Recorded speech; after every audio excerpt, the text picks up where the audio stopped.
Grabando.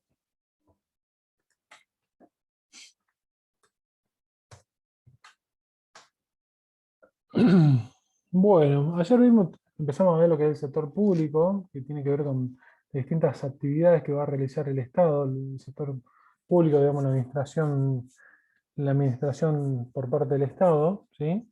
Con el objetivo de satisfacer sus distintas necesidades o cumplir con las determinadas funciones que prometió, ¿sí?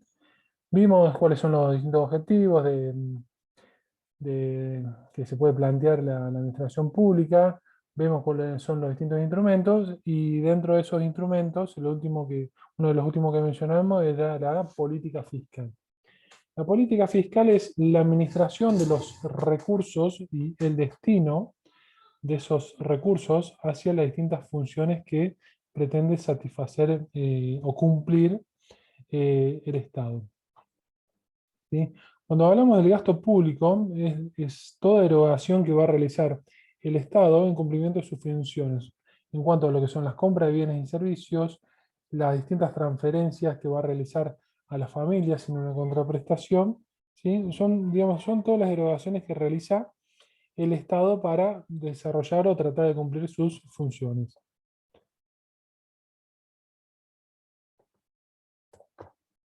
La clasificación del gasto público nosotros lo podemos dividir, por un lado, en lo que es una clasificación económica, en la cual esta clasificación es muy similar a lo que es la clasificación o las dos cuentas, recuerden de la balanza pagos, que hablaban de cuenta corriente y cuenta capital. Bueno, esto es muy similar. Tenemos las erogaciones corrientes, que son todos los desembolsos que realiza el Estado con el fin de realizar las funciones diarias o cumplir las actividades diarias, llámese el pago de los sueldos, el pago de los funcionarios, la compra de insumos de oficina, la compra de distintos elementos para mantenimiento de las instalaciones. Y a su vez tenemos lo que son las erogaciones de capital, que tienen que ver con inversiones físicas, inversiones reales, en bienes muebles o inmuebles, o bien inversiones financieras para generar algún que otro rendimiento financiero. Eso es la clasificación económica. A su vez, lo podemos ver como una clasificación funcional, en la cual vamos a clasificar vamos a clasificar el gasto público en base a las distintas funciones o en base a los distintos destinos de ese dinero, de ese gasto público. En este caso puntual se asocia mucho lo que es las distintas funciones o destinos del gasto público según el nombre que tiene cada ministerio de repartición, ¿sí? Y también en base al dinero que se le asigna a cada ministerio de repartición, va a ser motivo de análisis para ver la importancia que tiene o no en comparación a otros ministerios, ¿sí? Supongamos que nosotros tenemos una administración en la cual decimos que solamente tenemos 6 ministerios, ¿sí? Educación, salud, economía, relaciones internacionales, transporte y seguridad, ¿sí? Entonces, lo que primero te dice indirectamente esto es que los 6 objetivos o las 6 funciones fundamentales para este gobierno son esas 6. Que después cuánto se le asigne a una repartición y a otro, te va a dar una idea de cuál tiene más importancia para el gobierno y cuál no. Dentro de los, dentro de los recursos, ¿sí? Dentro de los recursos que tiene el Estado están los genuinos, que son los propios, los comunes y corrientes que va a recaudar el gobierno a través de sus distintas funciones, de su poder de Estado que tiene. Es todo el ingreso real con que cuenta el Estado para cumplir sus funciones, ¿sí? Y acá diferenciamos lo que son los tributos, que son las distintas formas de recaudación a través de distintas leyes, ordenanzas. Y por otro lado tenemos lo que son las ventas de bienes muebles o bienes inmuebles que eran propiedad del Estado y pasan a propiedad de otro Estado o bien del sector privado. Como venta, se puede incorporar lo que son las ventas de empresas públicas, la venta de bienes muebles del Estado, si algún que otro rodado que estaba a nombre del Estado, bueno, pasa al ámbito privado, la venta de inmuebles del Estado, ¿sí? Todo eso se considera dentro de ventas. Y dentro de los tributos son las distintas formas de recaudación que dependen o emanan de una ley, de una resolución, que en base a eso se van a dar las distintas formas de recaudar a través de los tributos. ¿Sí? Tenemos impuestos, aranceles y retenciones del comercio exterior, aporte y contribución a seguridad social, tasas y contribuciones. ¿Sí? Aranceles y retenciones al comercio exterior son los distintos eh, impuestos o recaudaciones que tiene el Estado por las transacciones entre un residente del país y un residente del exterior. Cuando se realiza una importación, o sea, cuando un residente del país le compra a un residente del exterior, el Estado le va a cobrar un precio adicional que va a ser un arancel que le va a incorporar a su costo para que el importador tenga un mayor costo de haberlo comprado afuera y no comprarlo internamente. ¿Sí? Similar es cuando un residente del país le vende a un residente del exterior. Ahí se produce una exportación, de fruto de esa exportación se va a cobrar un arancel, perdón, se va a cobrar un precio, y ese precio va a venir en divisas, y el Estado le va a aplicar una retención sobre esa exportación que se lo va a quedar o no. Y esto va a depender de qué tipo de exportación prefiere incentivar y cuál no. A ver, si el Estado prefiere incentivar una determinada exportación, directamente no le va a aplicar retención. Si el Estado sabe que esta exportación, por ejemplo, los productos agrícolas, aplicando o no aplicando retención siempre se va a vender lo mismo, o sea, le va a aplicar la retención porque no va a haber una forma de incentivar o tratar de que se venda más en el exterior. Por otro lado, otra forma de obtener tributos por parte del Estado, de obtener ingresos genuinos, son los aportes y contribuciones a la seguridad social. ¿Alguien sabe de dónde surge esto?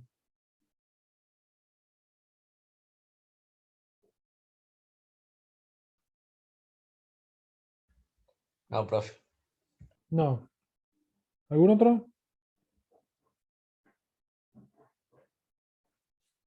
¿Alguno está en blanco o debidamente registrado en alguna relación laboral?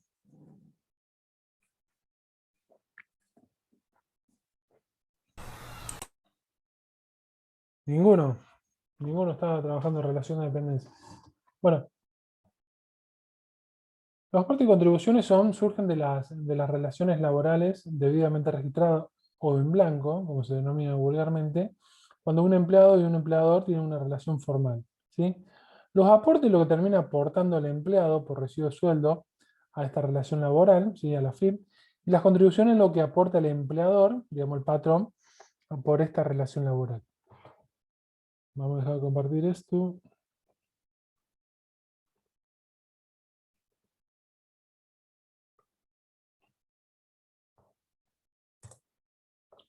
¿Lo ven ahora este archivo? Esta hoja de cálculo Excel. ¿Sí?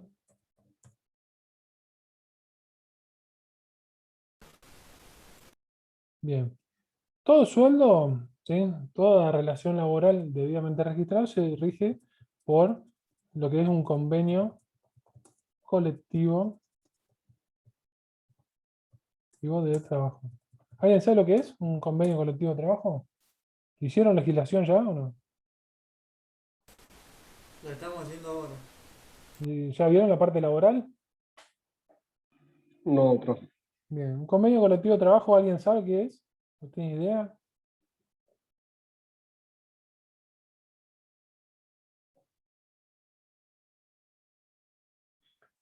Un convenio colectivo de trabajo es un, es una norma, una resolución, un acuerdo entre partes, que este acuerdo entre partes está contemplado entre representantes de la parte empleados, ¿sí? de este convenio, y representantes de la parte empleadora o patronal. ¿Sí? ¿Qué se va a fijar de este convenio? Se va a fijar el ámbito de aplicación, ¿sí? El tipo de actividad a desarrollar, ¿sí? Las distintas clasificaciones, las actividades que se desarrollan en este tipo de actividades, ¿sí? Y a su vez se van a fijar los distintos salarios o sueldos brutos, y a su vez se van a regular lo que son los distintos beneficios y obligaciones para el empleado y el empleador. ¿Sí? Por ejemplo, este convenio colectivo de trabajo, el 130 del año 75, es el convenio colectivo de trabajo de empleado de comercio, que te dice que todo aquel que desarrolle una actividad comercial como empleado va a estar alcanzado por ese convenio colectivo de trabajo y ahí te va a dar los distintos derechos y obligaciones. Bueno, de este convenio colectivo de trabajo va a surgir lo que es el sueldo bruto que le va a corresponder a esta persona, ¿sí? Vamos a suponer que por convenio esa persona tiene que cobrar 45.000 pesos brutos, ¿sí? El sueldo bruto es sobre el cual se calculan los aportes y las contribuciones. Después, este empleado va a tener que hacer los distintos aportes, o sea, no lo va a hacer el empleado, sino que se lo van a descontar, o sea, le van a contar una parte para su jubilación, otra parte para la obra social, ¿sí? Otra parte para lo que es el sindicato, depende del convenio, y puede que haber algún que otro descuento, ¿sí? Esto generalmente está puesto en porcentajes, ¿sí? Perdón, 11% de jubilación, poner un 3% de obra social y un sindicato el 2%, suponete, ¿no? Y sobre todo esto, se va a calcular, digamos, sobre este sueldo bruto se va a calcular lo que es los distintos aportes, o sea, jubilación, obra social y sindicato, ¿sí? Luego de ello, tenemos lo que es el sueldo neto. El sueldo neto es el sueldo bruto, que tenemos acá arriba, desde acá, 45.000, menos los distintos aportes. O sea, el sueldo neto va a ser la diferencia entre el sueldo bruto menos los aportes. Esta persona va a tener un sueldo neto de 37.800 pesos que se conoce como de bolsillo o percibido o vulgarmente en mano, que es lo que termina cobrando el empleado en mano, es lo que recibe, efectivamente que recibe. Después, sobre este sueldo bruto, ¿sí? Tenemos lo que son las distintas contribuciones. Estas contribuciones también son porcentuales y va a ser lo que va a tener que aportar el empleador por la jubilación del empleado, por la obra social. Acá tenemos lo que es la RT, que la RT siempre lo cubre el empleador. ¿Alguien me puede explicar qué es la RT?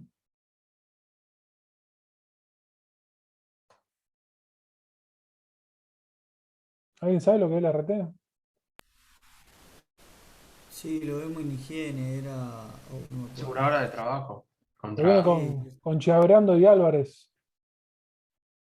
Aseguradora de riesgo de trabajo. Aseguradora de riesgo de trabajo. ¿Qué cubre puntualmente? ¿Alguien sabe? Me va a decir los riesgos de trabajo. Y sí, sí, sí. Te cubre los riesgos de trabajo, pero puntualmente. ¿Qué riesgo te va a cubrir? Te va a cubrir un accidente de trabajo, ¿sí? Un accidente yendo o viniendo del trabajo a tu casa o de tu casa al trabajo. Y también te cubre lo que es la enfermedad profesional. O sea, una enfermedad una enfermedad que te aparece, ¿sí? O te aparece con el tiempo eh, producto de desarrollar siempre una misma actividad. Vamos a suponer que vos durante 20 años usaste o trabajaste, no sé, en una empresa como pasamonte comercial en el cual tenés que cargar y descargar las bolsas de cemento y bueno, es obvio que en algún momento, a lo mejor sí, a lo mejor no, ese trabajo te pasa factura en cuanto a lo que es tu columna, ¿sí? Te puede empezar a dañar tu columna, tu postura y eso con el tiempo te ocasiona una enfermedad profesional. Eso también está cubierto por la RT. En fin, las contribuciones son generalmente son porcentuales, ¿sí? Porcentajes sobre el sueldo bruto. Vamos a poner, estoy poniendo valores más o menos. ¿Sí? Entonces, fíjense, de contribuciones tenemos la sumatoria de todo esto.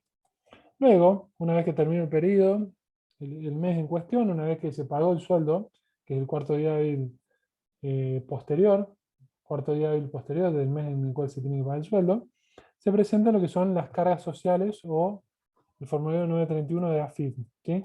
AFIP recolecta todos estos aportes y contribuciones y después lo delega en lo que es obra social, ART, y le manda al ANSES lo que es la parte de la jubilación, tanto de contribuciones y obra social. ¿Sí?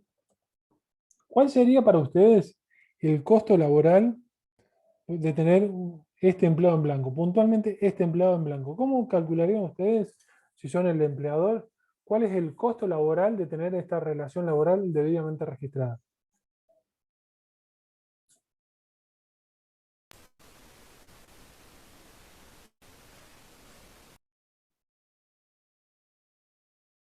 ¿No sería el sueldo bruto más las contribuciones?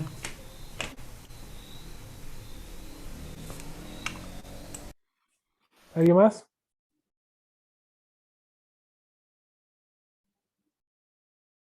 El sueldo neto más las contribuciones. No, me quedo con el primer compañero que lo dijo bien, que es, ¿cuánto a mí me sale la relación laboral esta? O sea, el sueldo bruto, ¿sí? Que es lo que yo tengo que pagar. ¿Por qué? Porque si bien esto lo pone el empleado, ¿sí? Los aportes lo pone el empleado, pero yo se lo descuento del sueldo bruto, ¿sí?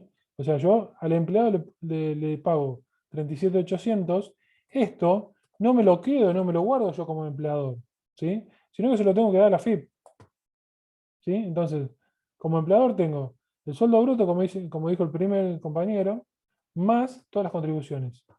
O sea, esta relación laboral tiene un costo de 55.800 pesos como para poner un número, ¿sí? Yo tengo que afrontar el sueldo bruto, ¿sí? Que dentro de eso una parte lo mando a la FIP y la otra parte se la doy al empleado, y a su vez le tengo que sumar las contribuciones. ¿Estamos? Lo que son los tributos puntualmente del Estado, ¿sí? Cuando hablamos del Estado, de seguridad social tiene que ver puntualmente con los aportes y contribuciones de jubilación. Porque lo otro, lo que es obra social, lo que es RT y lo que es sindicato, ¿sí? El Estado, si bien lo recauda, está bien, el sindicato se paga por fuera, no se paga en el 931. El Estado a través de la FIP lo recauda, pero después lo tiene que derivar, se lo tiene que trasladar a la RT o a la obra social, ¿sí?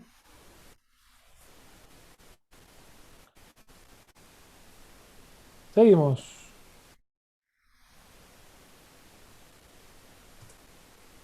Después nos quedan los impuestos, las tasas y las contribuciones. ¿Parece lo mismo? ¿Significa lo mismo? ¿Impuestos, tasas y contribuciones? ¿Es distinto? ¿Alguien se anima?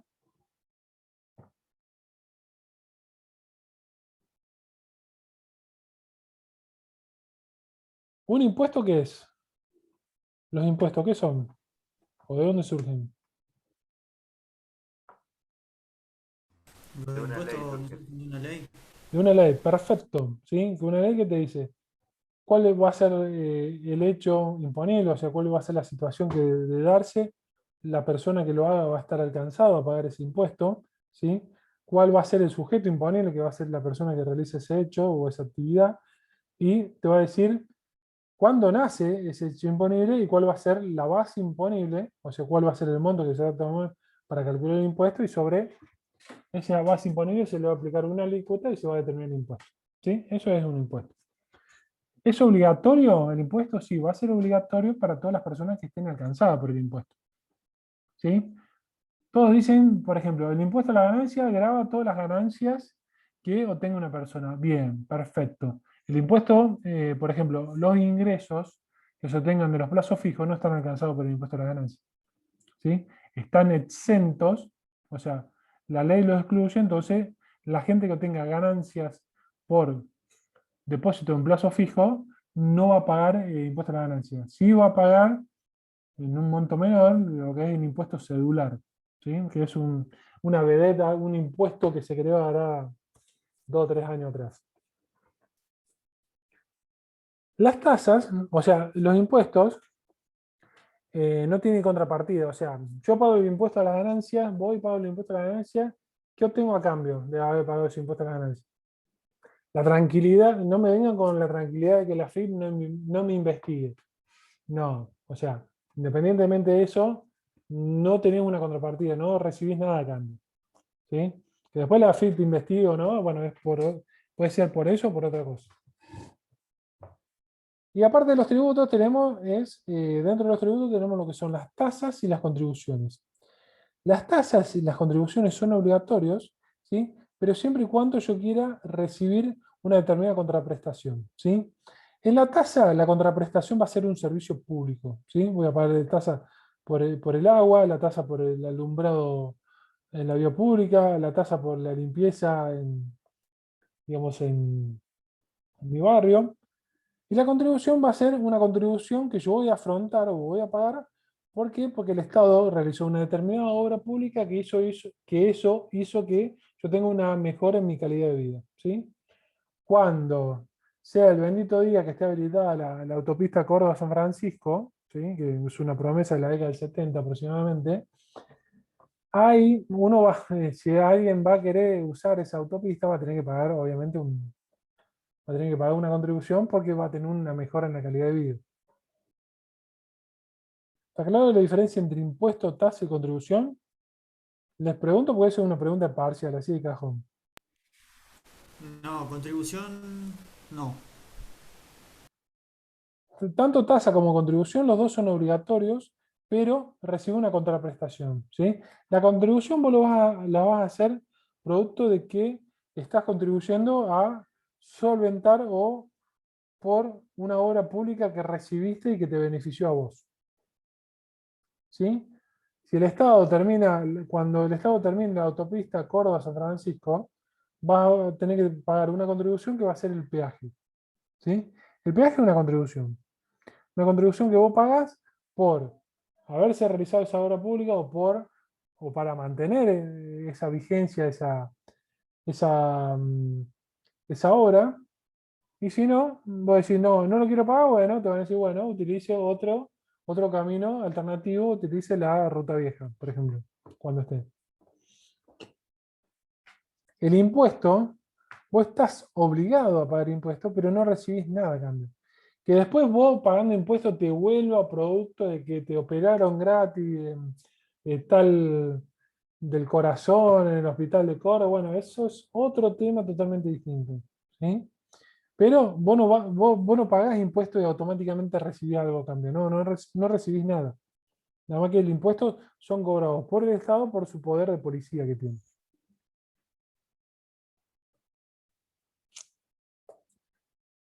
Presupuesto. ¿Qué es un presupuesto? ¿O qué es planificar? ¿Alguien sabe?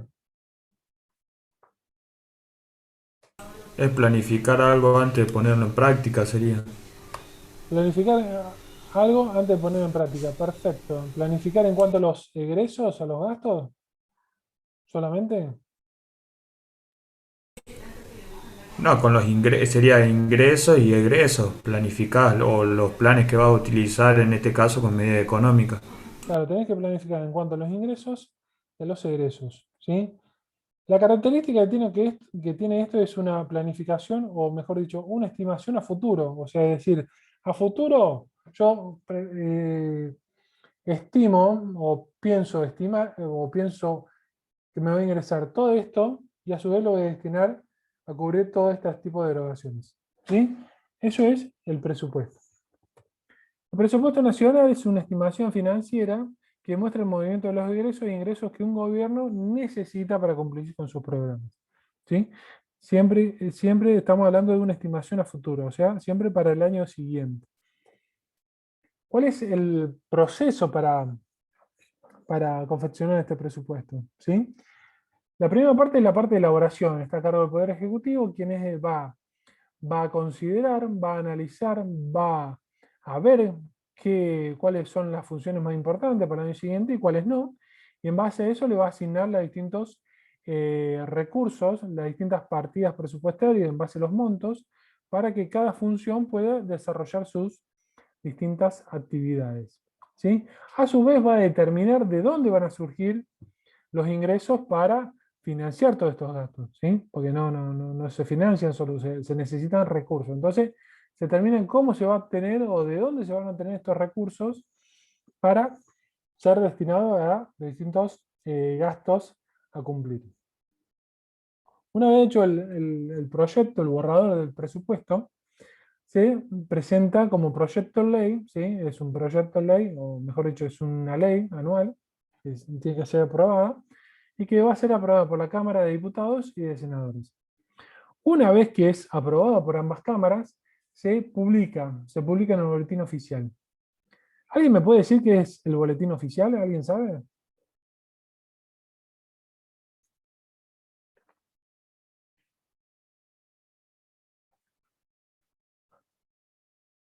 ¿Nunca escucharon hablar del boletín oficial?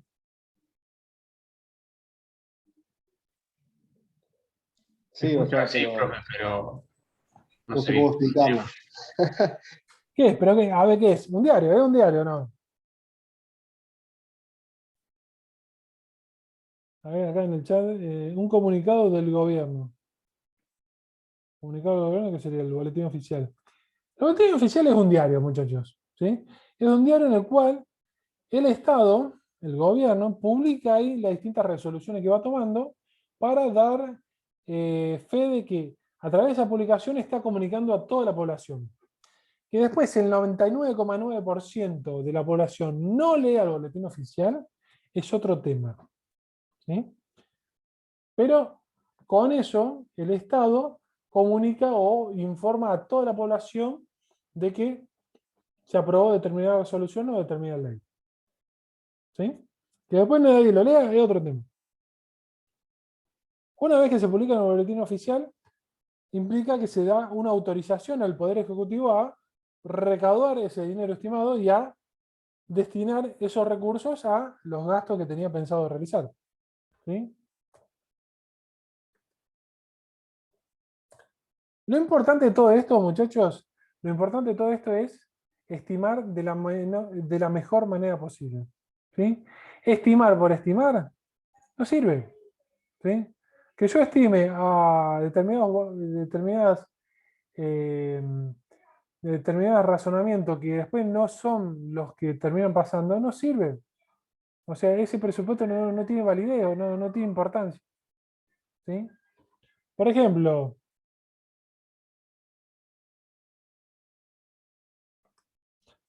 sin criticar a la persona que hace la nota, sino es porque encontré justo en esta nota, encontré dos cuestiones que yo siempre miro, y me gusta mirar al momento de hacer el...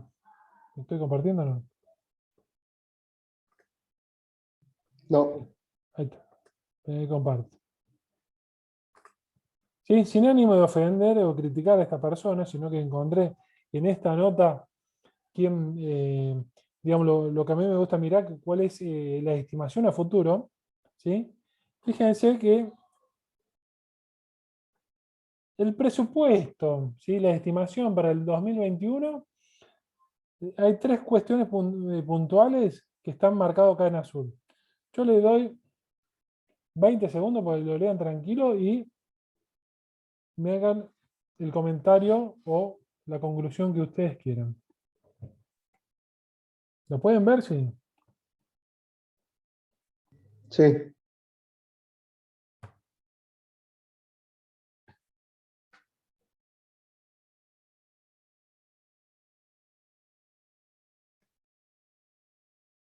¿Alguien me quiere decir algo? ¿Alguien comparte? ¿Alguien me quiere decir que está comiendo, por lo menos? ¿Qué sé yo? Acá en el chat dice, no tiene sentido lo que dice. Ja, ja, ja. Está fácil para tener la inflación en un 29% nomás.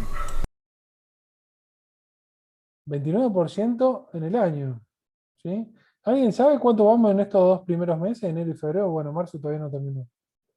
Termina mañana. ¿El 50% no vamos?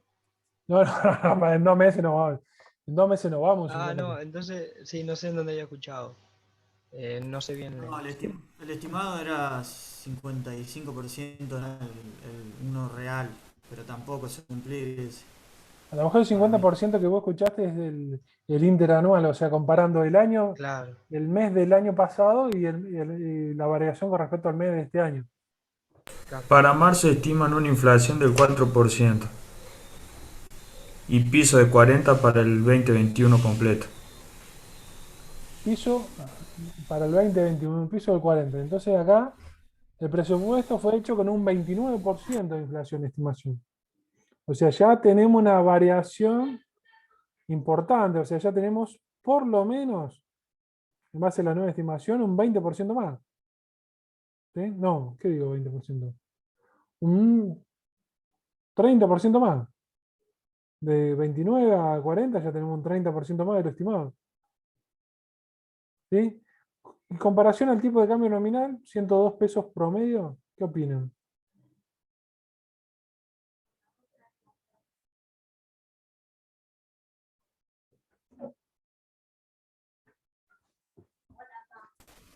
Tampoco, porque está en 100 pesos el oficial, pero con los impuestos se va a 150. Y el paralelo te lo come también porque está en 150. Vamos al Banco Nación, ¿qué dice? La cotización del Banco Nación hoy está en, no sé si lo pueden ver ahí, 97,25. ¿Lo ven acá? Eso. Sí, se ve. Ya estamos llegando al promedio, digamos, de la estimación, ya medio que nos estamos quedando cortina. A ver, vos me decís, ese valor en mayo, junio, es una buena estimación, porque en promedio, digamos, si es 102, te quiere decir que el mínimo a principio de año y el máximo a fin de año debería promediarse en 102. ¿Sí? Esa sería la relación. Pero acá me parece. Acá, profe, en el Economista Mm, dice que los analistas esperan para el cierre de 2021 que el tipo de cambio nominal sea de 118 pesos.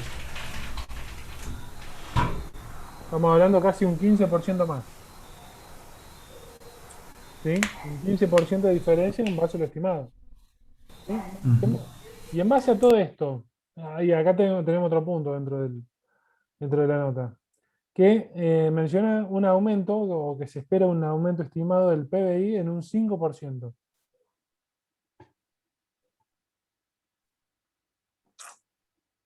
Eh, bueno, en base a esto, yo creo que esto tiene muchas ramas por las cuales uno se puede ir en base a los temas a conversar con respecto al presupuesto, pero una de las cosas que yo primero quiero decir es, eh, esto debería ser un poco más creíble. ¿Por qué? Porque usted póngase a pensar esto. Esto es lo que el gobierno aprueba de que te dicen, mira, yo voy a gastar esto.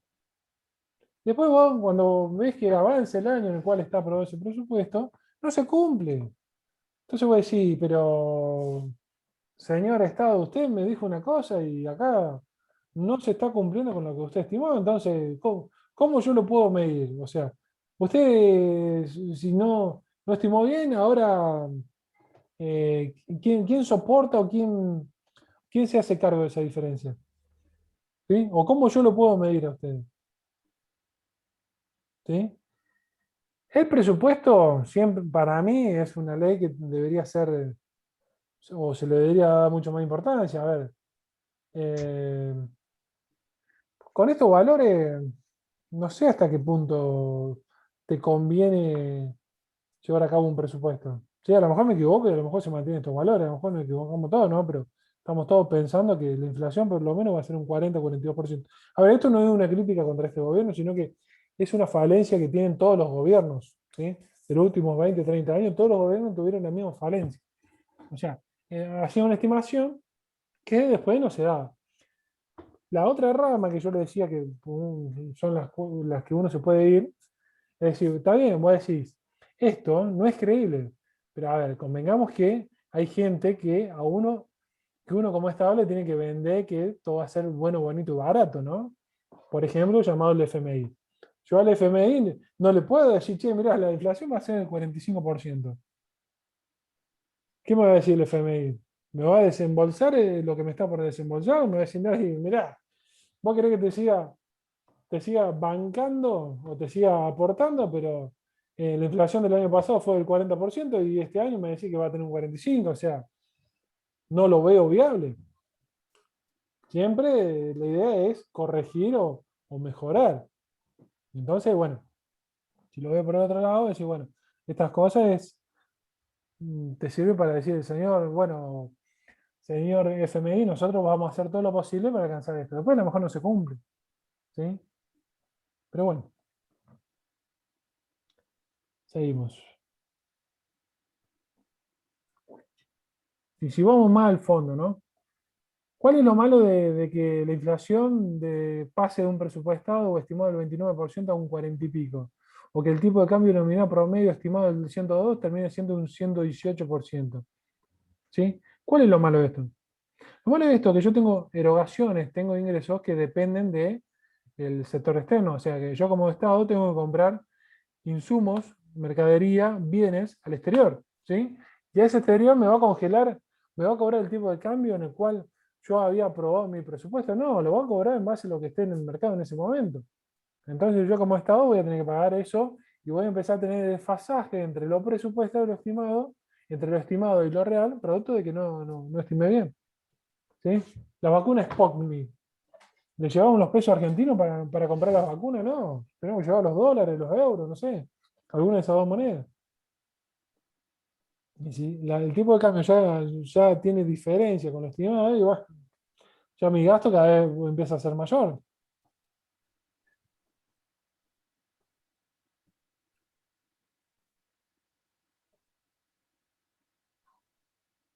Seguimos. La estructura del presupuesto. Estructura del presupuesto. A ver. La estructura del presupuesto es, en la columna de la izquierda tengo lo que son todos los que son los ingresos, en la columna de la derecha todo lo que son los gastos. ¿Sí? Los gastos corrientes más los gastos de capital son los gastos, el gasto público, y del lado izquierdo tengo lo que son los recursos genuinos, que son los recursos tributarios y las ventas, ¿sí? Los ingresos propios de las actividades diarias del Estado, y después tengo los recursos financieros que van a ser aquellos que me van a permitir cubrir cualquier déficit presupuestario. ¿Sí? Dentro de la terminología tenemos consumo del Estado, van a estar solamente los gastos operativos, o sea, los gastos inherentes diarios que afronta el Estado para desarrollar las distintas actividades. El gasto público va a ser la sumatoria de los gastos corrientes y el gasto capital, ¿sí? Toda esta columna de la derecha, eso va a ser el gasto público. Y el saldo del presupuesto va a estar dado por la diferencia entre los recursos genuinos menos el total de gasto, o sea, el gasto público. Coparticipación impositiva es un sistema de participación en el cual, si bien determinadas administraciones que que están en la misma par, o sea, están en la misma altura, llámese municipios o llámese provincias, gobernaciones, podrían cobrar un mismo impuesto en cada provincia. Lo que hacen es delegar en una administración superior, o llámese si son provincias, delegar en la administración central o nacional, para que ésta se encargue, la administración central se encargue de recaudar estos impuestos y que después lo distribuya en base a distintos criterios. ¿Sí? La coparticipación en Argentina se distribuye la mitad, en forma bien básica, se lo voy a decir así, la mitad se distribuye en base al criterio de lo que aporta cada provincia a la recaudación de estos impuestos coparticipables. ¿Sí? Y la otra mitad se va a distribuir entre las provincias en base a las necesidades que tienen. ¿Sí? Con este criterio, Córdoba, ¿sí? Que es una de las provincias que más aporta a los impuestos coparticipables, si por el lado de lo que más, de la mitad que más aportan, va a recibir un porcentaje mayor. Ahora, en base a las necesidades que tiene cada provincia, Córdoba va a ser una de las últimas en porcentaje o de porcentaje más pequeño que va a recibir en base a la coparticipación impositiva. ¿Es importante que el presupuesto esté en equilibrio? ¿O que haya un equilibrio presupuestario? ¿Es importante esto? ¿Qué me dicen?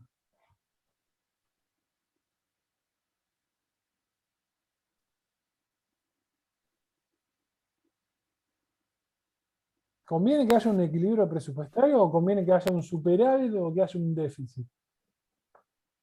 ¿Qué me dicen?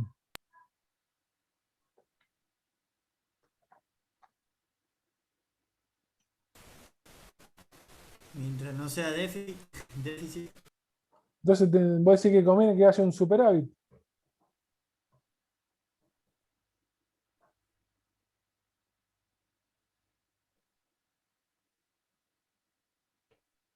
Siempre es conveniente, siempre lo ideal es que haya un equilibrio presupuestario, ¿sí? Porque primero un presupuesto, o sea, es una estimación para el año siguiente, ¿sí? Si no hay un equilibrio, me vuelvo un poquito para atrás, el equilibrio es que significa que todos los recursos genuinos, que tengo esta parte acá me están para cubrir todos estos gastos que son el gasto público del Estado, ¿sí? Todos los recursos genuinos me alcanza para cubrir todos los gastos del Estado o gasto público. ¿Qué pasa si hay superávit? Significa que esta parte acá, estos recursos, terminan siendo mayores a el total de gasto público o gasto del Estado. ¿Y eso está bueno o está malo que haya un superávit presupuestario? O sea, que yo presupueste que va a haber superávit. ¿Está bien o está mal eso?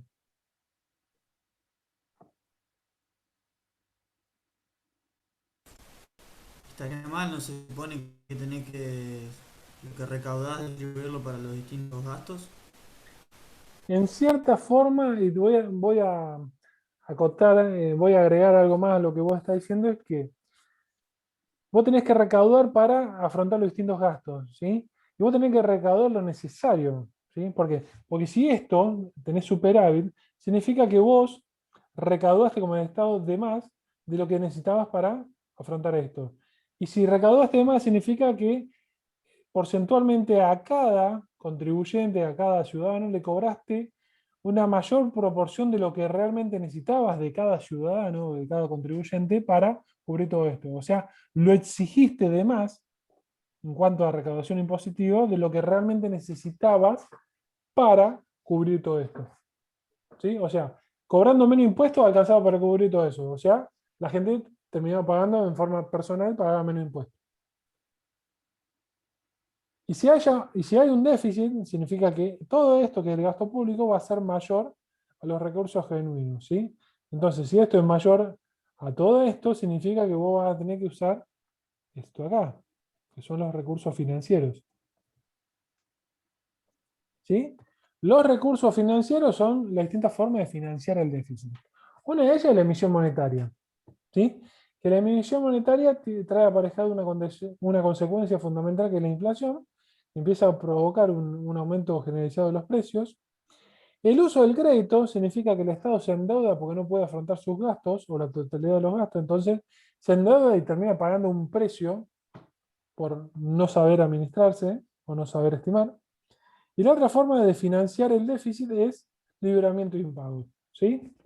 El Estado, ¿sí? O cada repartición, una vez que se aprobó el presupuesto, significa que tiene aprobado a realizar determinadas erogaciones. ¿Sí? De esas erogaciones, cada repartición empieza a realizar las compras de esos bienes o contratación de esos servicios para cumplir con su presupuesto.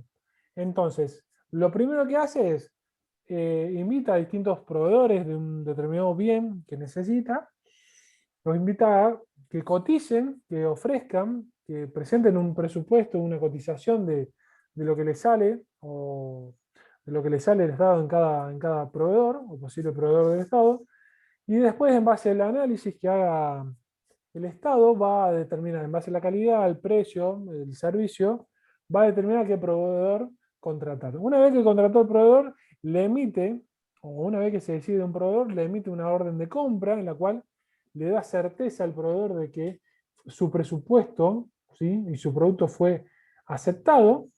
Entonces el proveedor pasa o comienza a desarrollar el servicio, si es que presta un servicio, o bien presenta o entrega la mercadería en la cual había cotizado un determinado valor.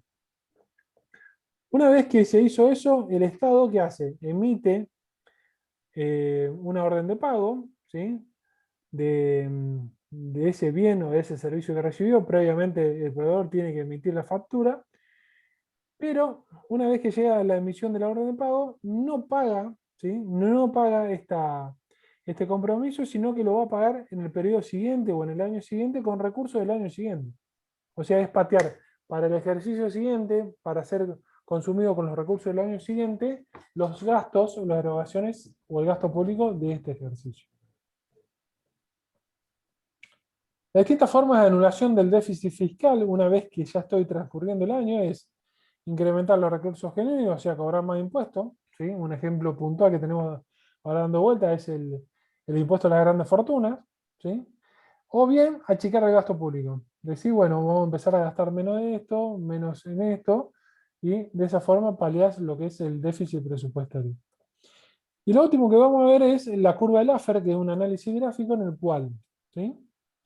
En el cual este análisis gráfico tenemos en el eje horizontal, tenemos el porcentaje de presión impositiva, ¿sí? O sea, a medida que avanzamos en el eje horizontal es qué porcentaje te cobra el Estado por la totalidad de los impuestos, y en el eje vertical tenemos la recaudación o el monto de recaudación en términos nominales, ¿sí?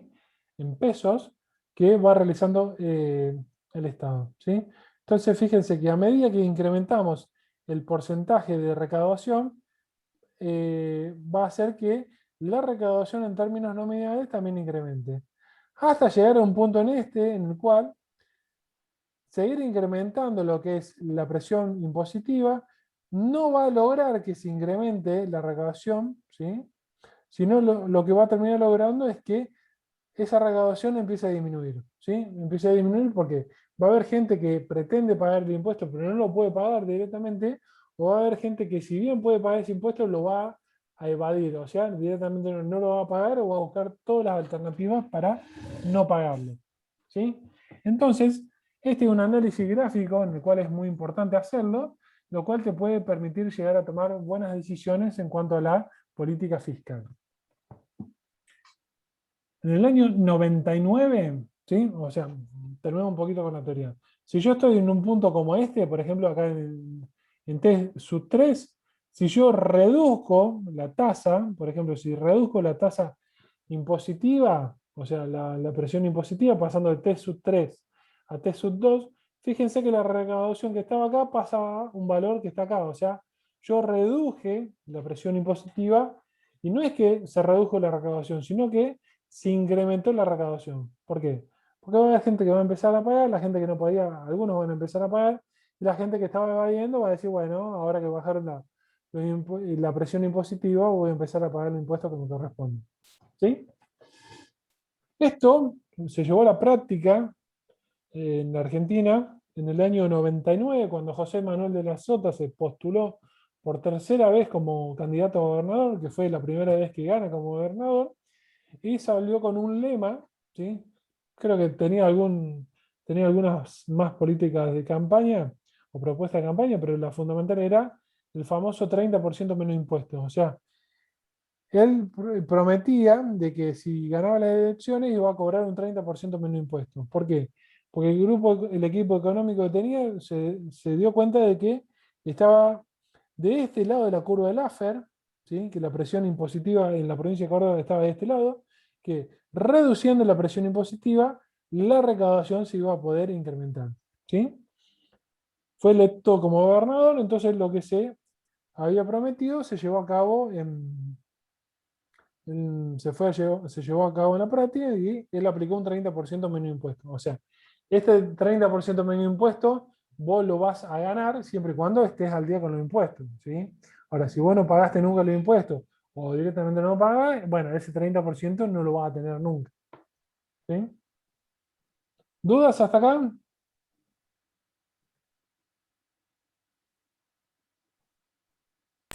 No, por lo menos no. No, profe. Bueno, yo sé que Profe, ustedes yo tienen... le pregunto, Sí, la fecha de parciales, ¿ya se sabe algo? la fecha de parcial... Tenía anotado... ¿Vos estás en el grupo de WhatsApp o no? 27 de abril creo que estaba fijada, profe. Me parece sí, era fin de abril. No, no tengo a mano. El 27 de abril el primer parcial. El que Ah, pregunta... listo. Listo, profe. ¿Vos estás en el grupo de WhatsApp? Sí, sí, estoy ahí. Bueno, igualmente yo ahora lo voy a copiar el mensaje, así yo se los voy recordando. Dale. ¿Alguno tiene alguna duda? Si no, yo por mi parte ya cierro acá el tema del sector público. Semana que viene empezamos con moneda. Y bueno, dejamos por acá hoy. A partir de mañana va a estar habilitado el cuestionario del sector público. Yo lo voy a avisar cuando esté vigente. Así que cuando quieran lo hacen. Y si no tienen más dudas y si tienen ganas de ir a cenar, yo lo dejo en paz, vayan. y nos vemos semana que viene.